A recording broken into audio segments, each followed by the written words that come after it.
के छोटे से गांव में एक 10 साल का बच्चा अपने पिता को एक बड़ी सी टंकी पीठ पे लिए खेत में पेस्टिसाइड का छिड़काव करते हुए देखता है और महसूस करता है कि लाखों हजारों की संख्या में ना जाने कितने पिता ऐसा ही कष्ट उठा रहे होंगे और साथ ही साथ इस पेस्टिसाइड के साइड इफेक्ट को झेल रहे होंगे। ये बात उसे अंदर तक कचोटती है और वो उस दिन डिसाइड करता है कि चाहे जो हो जाए वो इस तस्वीर को बदल कर रखेगा। ये कहानी है वन मैन विजन की, ये कहानी है वन मैन स्ट्रगल की, ये कहानी है एक यंग इनोवेटर, एक प्रॉब्लम सॉल्वर और एक ड्रीमर जगडू कमलेश की, जिसने अपने इनोवेशन से इंडियन एग्रीकल्चर को हमेशा के लिए बदल कर रख दिया। चलिए जानते हैं आज हम इस वीडियो में उसकी इस स्ट्रगल और इस बेमिसाल इनोवेशंस की कहानी को। कमलेश का जन्म एक फार्म फैमिली में महाराष्ट्र के एक छोटे से गांव तरपड़े में होता है।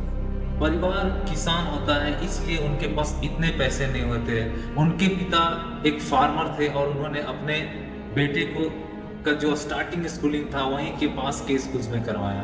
अपनी स्कूलिंग कंप्लीट करने के बाद जब वो कॉलेज में एंट्री लेता है तब उसे असलियत जिंदगी के बारे में पता चलता है और वो जानता है कि किस तरह का स्ट्रगल यहाँ पर मिलेगा उसके साथ। जब वो दूसरे बच्चों को देखता है जो उससे ज्यादा बेटर अच्छा कम्युनिकेशन कर सकते थे, बेटर ज्यादा अंडरस्टैंडिंग थी उनकी, तो वो अपने आप को बहुत छोटा महसूस करता है। लेकिन वो हार नहीं मानता है, वो अपनी स्टडी कंटिन्यू रखता है। एक तरफ उसे इन सब चीजों का स्ट्रगल चल रही थी तो दूसरे तरफ उसे फाइनेंशियल क्राइसिस झेल रही थी। उसे अपने कॉलेज की फीस और बुक्स को भी परचेस करने के पैसे नहीं थे, इसलिए उसने स्कॉलरशिप्स के लिए प्रयास किया। बार बार एफर्ट डालने के बाद भी स्कॉलरशिप में उसे खाली हाथ लौटना पड़ा और अल्टीमेटली उसे जो है स्कॉलरशिप नहीं मिला और लास्टली वो जो है सेकेंड ईयर में उसने अपना जो कॉलेज है उसे वहां से उसने ड्रॉप आउट कर लिया। और कुछ समय बाद उसके फैमिली मेंबर ने 1 लाख रुपए किसी व्यक्ति को देकर उसे जॉब लगाने का वादा कराया। उस व्यक्ति ने उसके ओरिजिनल डॉक्यूमेंट भी अपने पास रख लिए,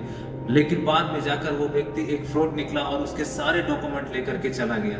इस घटना के बाद से कमलेश बहुत ज्यादा डिप्रेस्ड हो गया और इतना डिप्रेस्ड हो गया कि वो बहुत परेशान रहने लगा। लेकिन अल्टीमेटली उसे एहसास हुआ कि ये सिर्फ एक रिजेक्शन है, लेकिन उसने सोचा कि ये मैं अपनी किस्मत अपने हाथों से लिखूंगा और उसने जो है अपना एफर्ट डालना बंद नहीं किया। उसके मन में जो बचपन से सपना था वो उसे चैन से बैठने नहीं देता था। अल्टीमेटली उसने अपना स्टार्टअप स्टार्ट किया और वो मार्केट रिसर्च करना स्टार्ट किया, बिजनेस आइडियाज पर काम किया, अपने प्रोडक्ट की डिजाइन को और बेहतर करने का कोशिश किया और अल्टीमेट उसने सालों की मेहनत रंग लाई और उसने जो है अपना प्रोडक्ट का डिजाइन को फाइनली लॉन्च किया, शार्क टैंक इंडिया के स्टेज पर रखा और उसे डेमोन्स्ट्रेट किया। जब उसने डेमोन्स्ट्रेट किया और बताया कि कैसे ये एक छोटी सी इनोवेशन जो है काफी यूजफुल हो सकती है किसानों के लिए और उसे एक रेवोल्यूशनरी चेंजेस ला सकती है पेस्टिसाइड्स के छिड़काव में। उसने बताया कि इसका कॉस्ट सिर्फ 1/10 तक पड़ेगा और साथ ही साथ जो है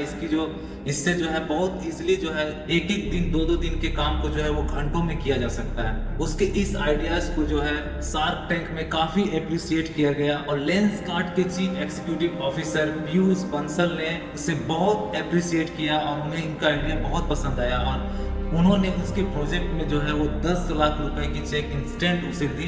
साथ ही साथ जो है उसमें उन्होंने अपना 40% का इक्विटी स्टेक रखा और 20 लाख रुपए का लोन जो है उसे इंटरेस्ट फ्री प्रोवाइड करने का वादा किया। इस पैसे को लेकर कमलेश ने अपना स्टार्टअप को और स्केल अप किया। साथ ही साथ उसके जो प्रोडक्ट की डिजाइन थी उसमें जो है इलेक्ट्रॉनिक्स का यूज किया और कुछ ऐसे फीचर्स एड ऑन किए जिससे जो है इसकी जो छिड़काव थी पेस्टिसाइड्स की वो 10 फीट तक जा सके। इन फाइनेंशियल टर्म में देखा जाए तो इस कंपनी ने 2023 के आसपास इसका जो नेटवर्थ था वो अराउंड 1 करोड़ का था और कमलेश की खुद की जो पर्सनल नेटवर्थ थी वो अराउंड 75 लाख के आसपास थी। कमलेश की कहानी दिखाती है कि कैसे कितना भी हर्डल हो लेकिन एक प्रॉब्लम सॉल्वर जो होता है अगर वो एक बार वो ठान ले तो वो करके रहता है। उसकी कहानी हमें ये लर्न करती है कि हमें कभी भी किसी चीज से हार नहीं मानना चाहिए और हमारे अंदर अगर किसी चीज को करने का अगर जुनून हो तो वो चीज इंसान जो है जरूर एक दिन सक्सेसफुल कर सकता है। तो अगर आपको ये वीडियो अच्छा लगा तो please do subscribe my channel. अगर आपको ऐसे डॉक्यूमेंट्रीज और फाइनेंशियल एनालिसिस की वीडियोस पसंद आती है तो आप मेरे चैनल को जाकर चेकआउट कर सकते हैं। वहाँ पे बहुत ऐसे अच्छे अच्छे फाइनेंशियल टॉपिक्स के ऊपर जो है एनालिसिस की हुई है। तो thank you for watching this channel, thank you once again.